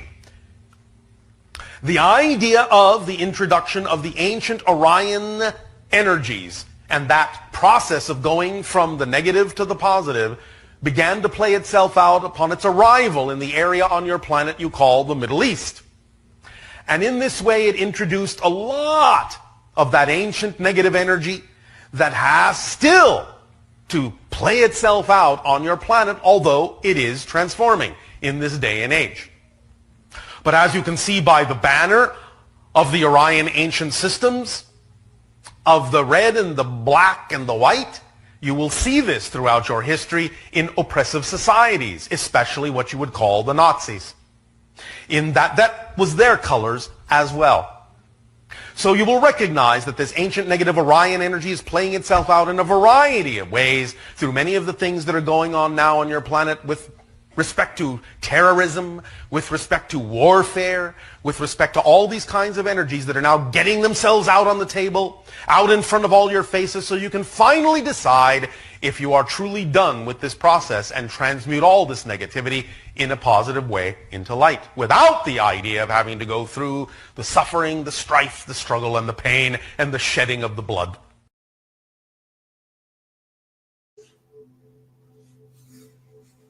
Whew. Bashar. Bashar, Bashar. Bashar, Bashar, man.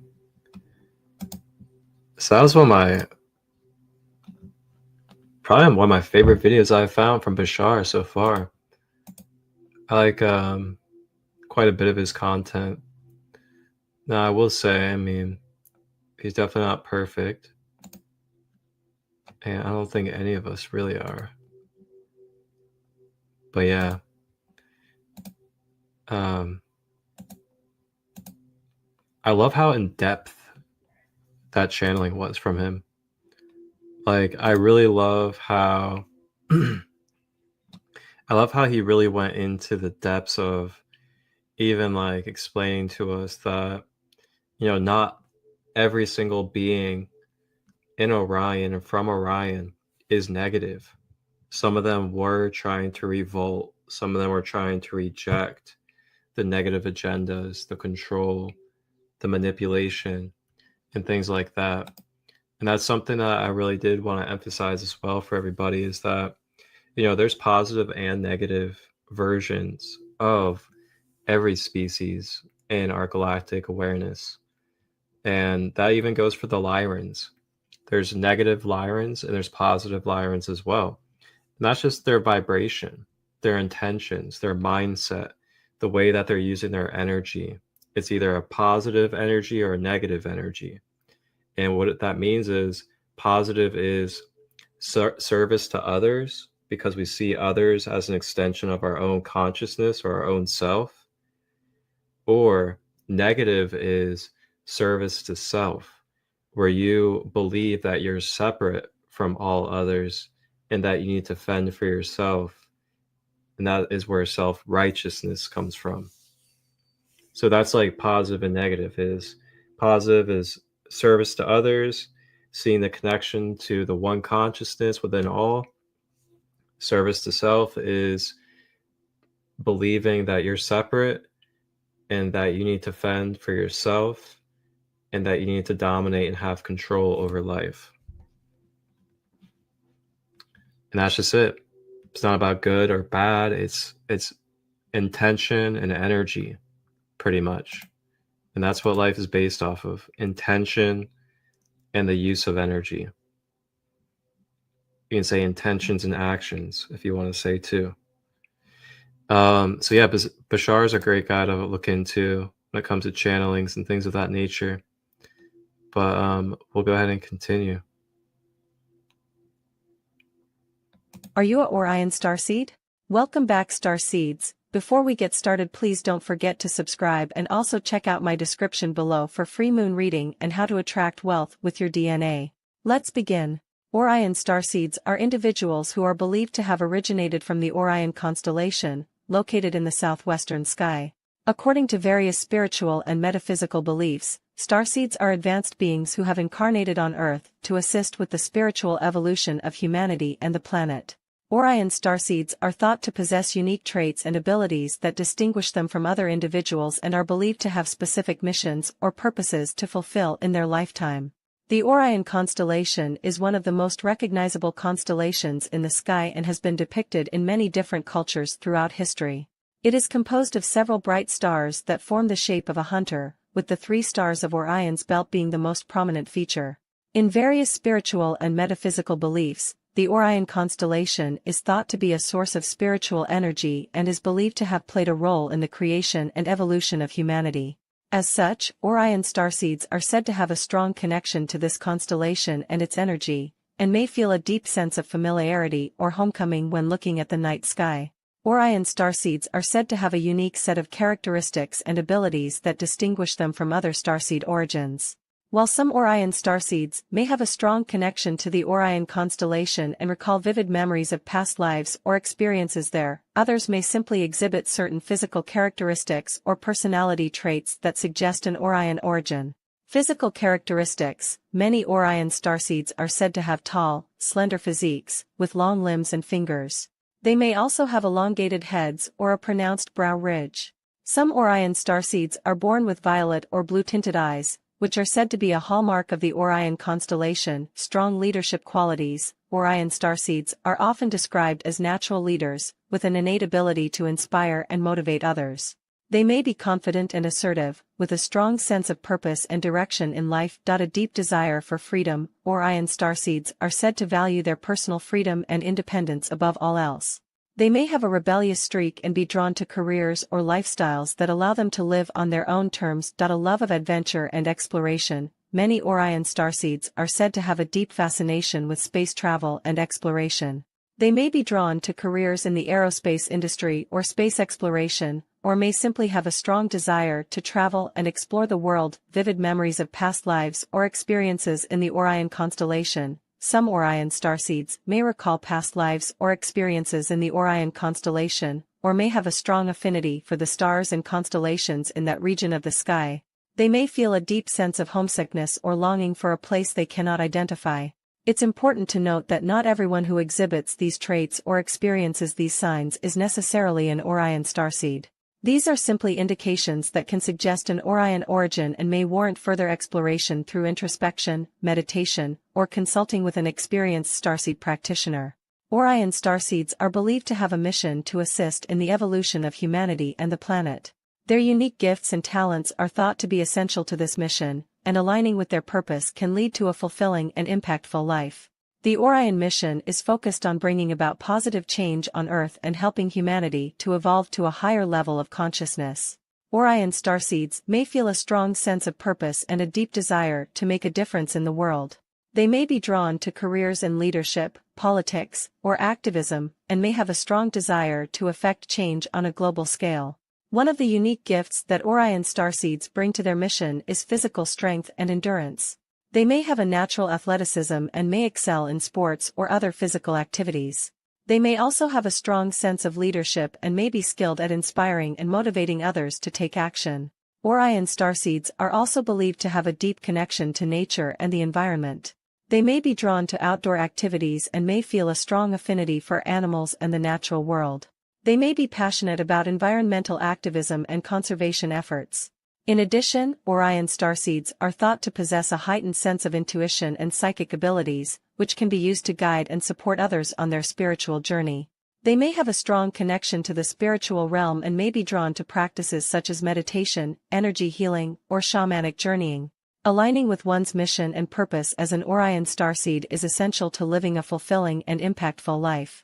By tapping into their unique gifts and talents, Orion starseeds can make a positive contribution to the world and help to bring about the evolution of humanity and the planet. Thank you for watching Starseed TV. Please don't forget to like and subscribe. Thank you with love and gratitude. See you in my next video.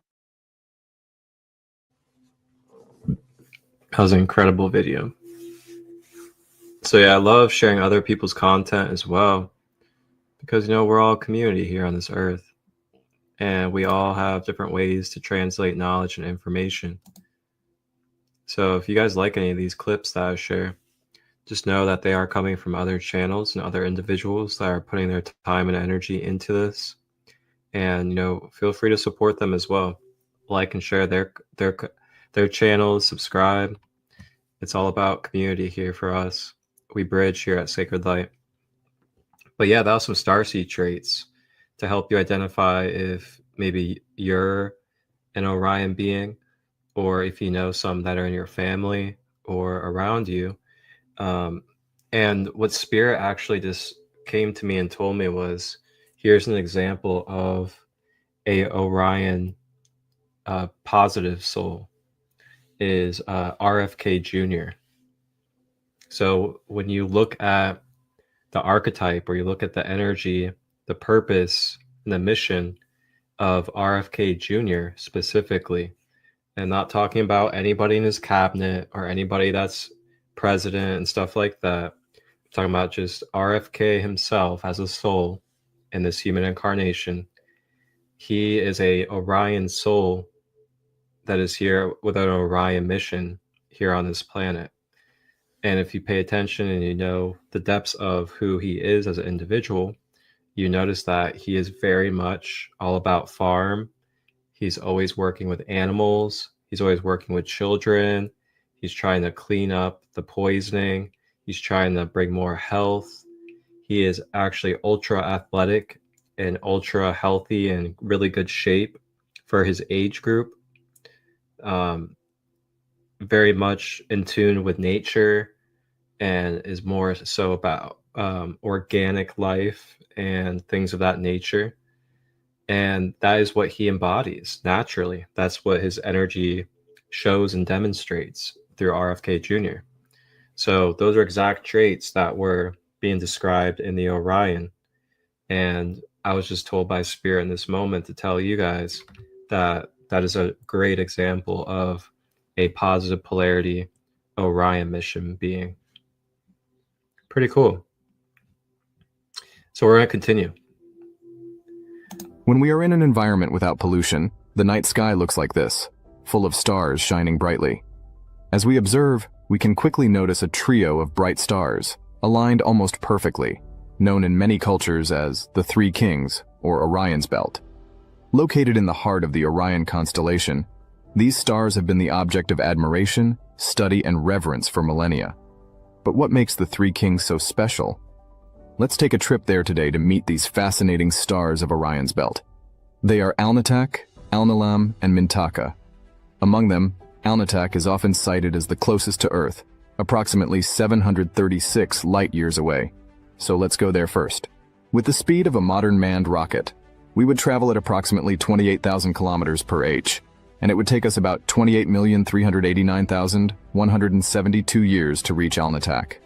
But you are not on just any rocket. You are aboard the spacecraft of Cosmic Quest, so we will get there very quickly. If you were on board when we made that trip to Andromeda, you know what I'm talking about. And here we are, in front of Alnitak.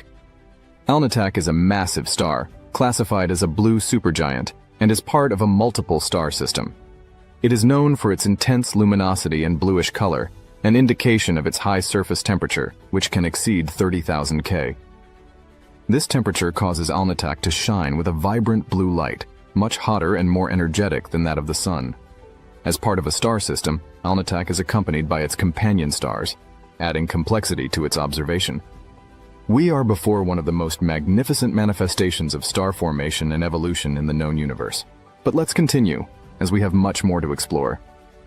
The next stop is at the center of Orion's Belt, at the star Alnilam. Although both are blue supergiants of Orion's Belt, Alnilam is one of the brightest and most massive stars we know.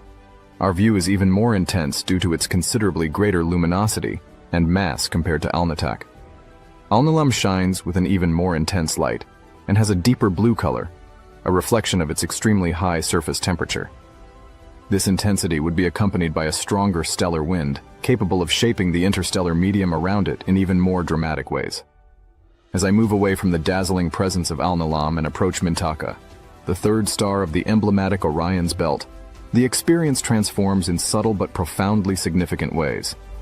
Mintaka, unlike its brighter sisters Alnitak and Alnilam, is a multiple star, which already adds a layer of complexity to its observation and experience.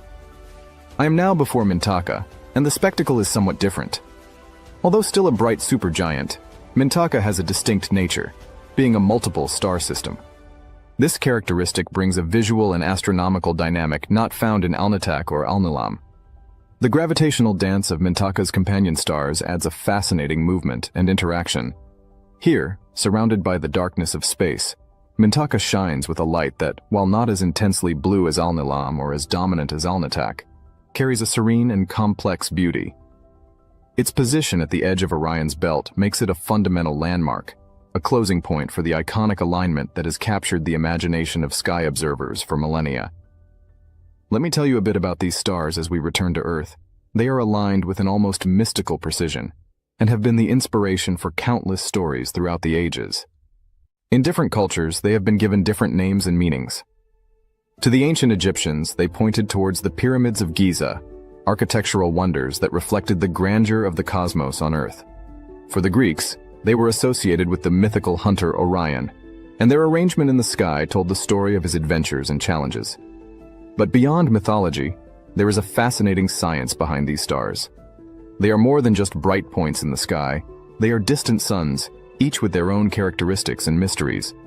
And, as technology advances, we continue to discover more about their composition, origin, and the role they play in the vast orchestra of the universe. When observing the three kings from Earth, we are, in fact, looking into the past. The light we see today began its journey hundreds of years ago, traveling through space until it reached our eyes. It is a direct connection to the cosmos, a bridge between the past and the present, between mythology and science. Moreover, the region around Orion is rich in nebulae, star clusters, and other astronomical wonders. The Orion Nebula, for example, is a stellar nursery, where new stars are being born from clouds of gas and dust. This journey through Orion's belt illustrates the diversity and complexity of stellar phenomena. Each star, despite sharing a common classification as blue supergiants within the same constellation, exhibits unique characteristics and contributions to the cosmic tapestry. Alnitak, Alnilam, and Mintaka serve not only as beacons within the night sky, but also as windows into the mechanisms of stellar evolution, from the forces shaping their formation to the intricate dance of gravity binding them in systems. Now that we've arrived on solid ground, and finally at our sweet home, you need to go now and subscribe to the Cosmic Quest newsletter. It's there that you'll find your ticket for the next journey through the universe. And there, you can choose to receive updates inspired by the phases of the moon. Here's the deal. The first 300 people to sign up will enter our premium list, and the first 30 will also get an exclusive ebook. But hurry, because the number of subscribers for the promotion is almost reached. The link is in the pinned comment below.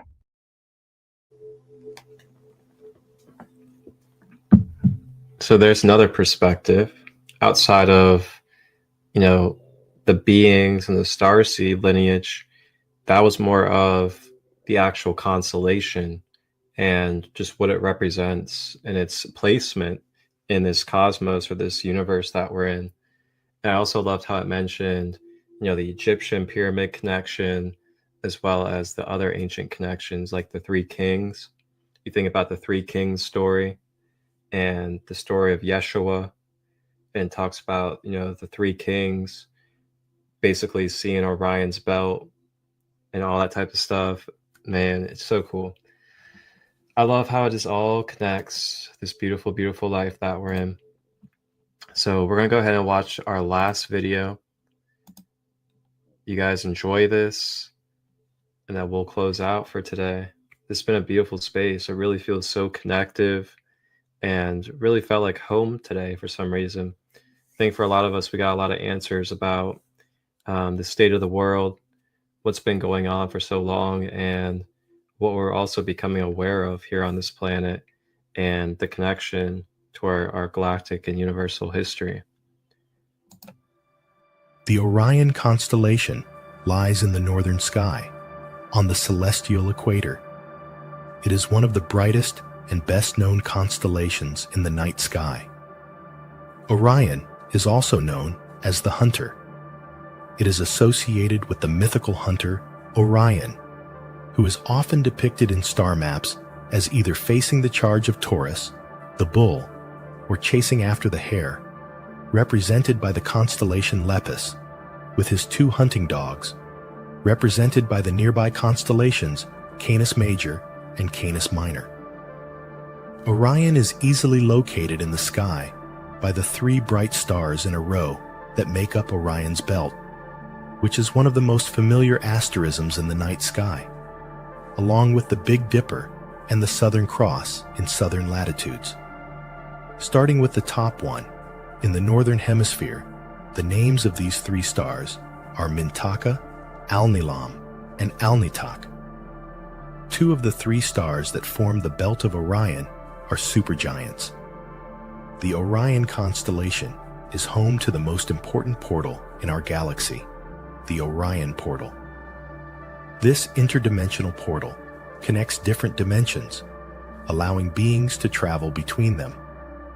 With enough energy, they can even control those dimensions and create a new universe. Due to its strategic significance, Orion has become a target for many extraterrestrial species and has a very complicated history. There were many species living in the Orion constellation, including Lyran and vegan refugees who fled to Orion after the Lyran Draconian Wars, Greys, reptilians, amphibians, insectoids, and others.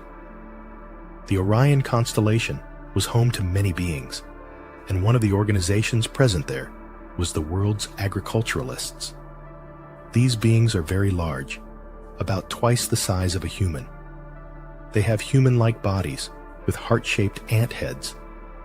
Their eyes resemble those of ants, but they have human mouths. Their skin changes color according to the sun, and its texture is similar to that of fish scales. They traveled through other star systems and galaxies in a spaceship that resembled a lotus flower, with many petals that opened and closed like a lotus. They stored the genetic information of every species in chambers that looked like flowers. This information was shared across planets and Orion. Their mission was to seed genetic information on various conscious planets, storing it in different places as a safeguard in case something catastrophic happened. They were working to build greenhouses on every planet. For them, the universe was not called God, but the tree. They believed the universe functioned like a tree, with each planet being a fruit of this tree. To them, God was represented by the main white tree, from which many planets, the fruits, grew. Their role was to collect seeds of DNA and information, store them in greenhouses, and later retrieve this data to seed other planets, ensuring that the information was never lost. They worked closely with another species from a planet near Rigel that was responsible for identifying worlds in the process of evolution. This species informed the agriculturalists where to go and which DNA to collect. The agriculturalists then brought that information back to their planet and analyzed the cells and materials in a holographic lab. In this lab, they could magnify the cells and manipulate them using their fingers through vibration.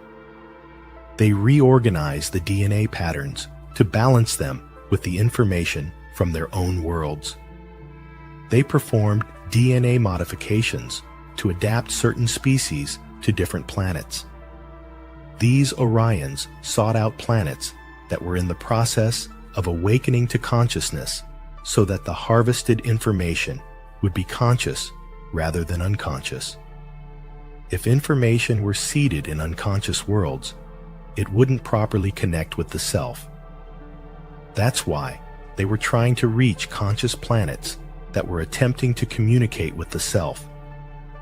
This is why Earth and humanity were chosen to be among the conscious seeds for the agriculturalists to harvest information from, to be seeded throughout the galaxy as Earth began its journey toward awareness and spirituality. During the Orion Wars, many agriculturalists pointed to Earth, saying, "We need to bring our information there and become the information ourselves." As a result, many of them ended their lives in their own dimensions and incarnated into the third dimension so they could become the storage of the information themselves. In this world, by being human, they can harvest the energy they had seeded and teach others how to do the same. The main thing they are trying to teach humanity is to create the seeds for each of their flowers.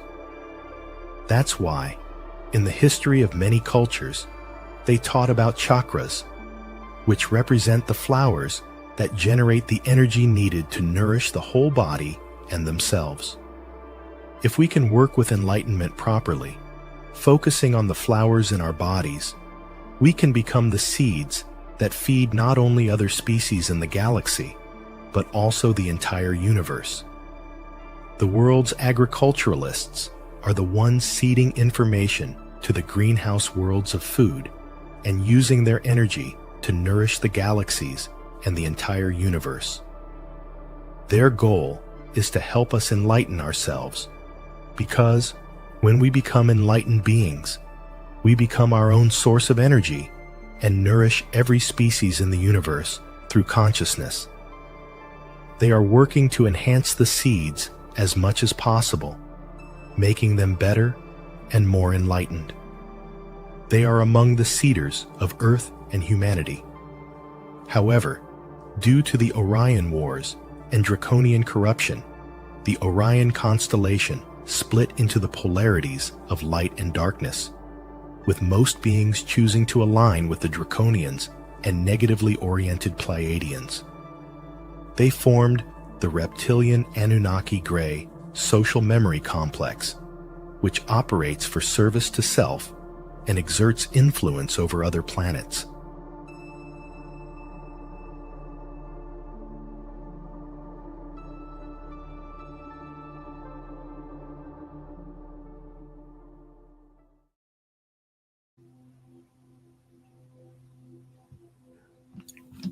Wow.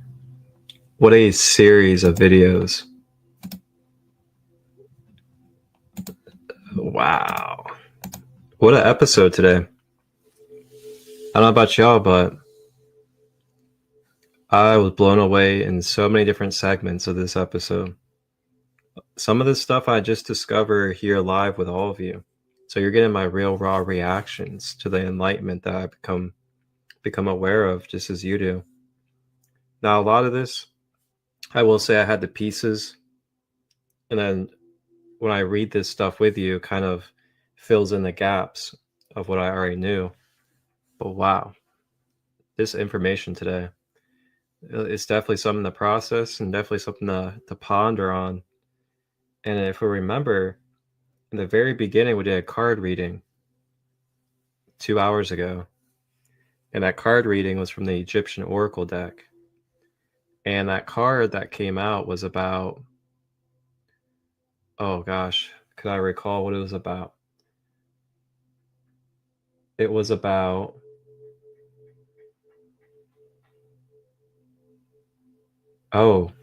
deep reflection, deep self-reflection of where your heart is. So deep reflection within yourself to see if your heart is as light as a feather. If you're holding on to attachments, grudges, if you're holding on to energies of separation, things like that.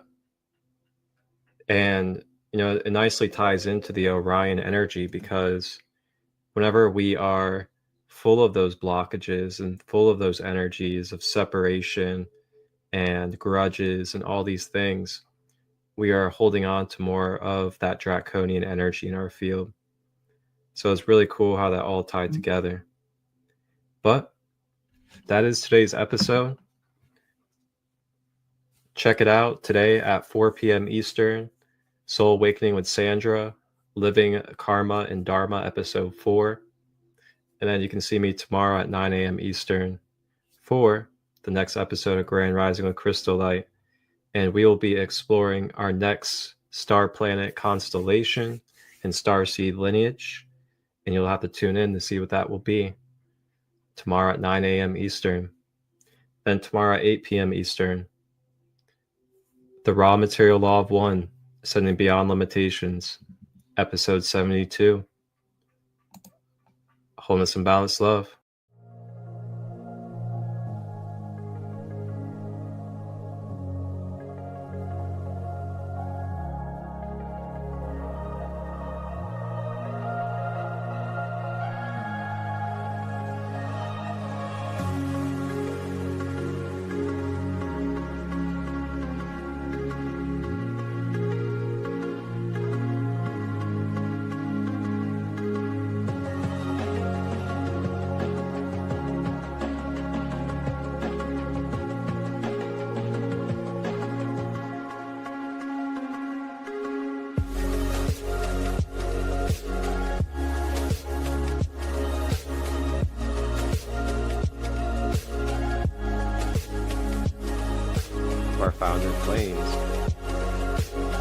This right here is an embodied form of the violet ray spectrum.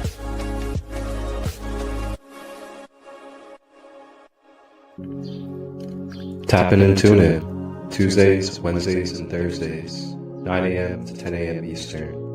Live on YouTube, Facebook, and Instagram. Grand Rising with ChristoLight, your sacred space for discovering the Ascended Masters and crystal healing. Ashe.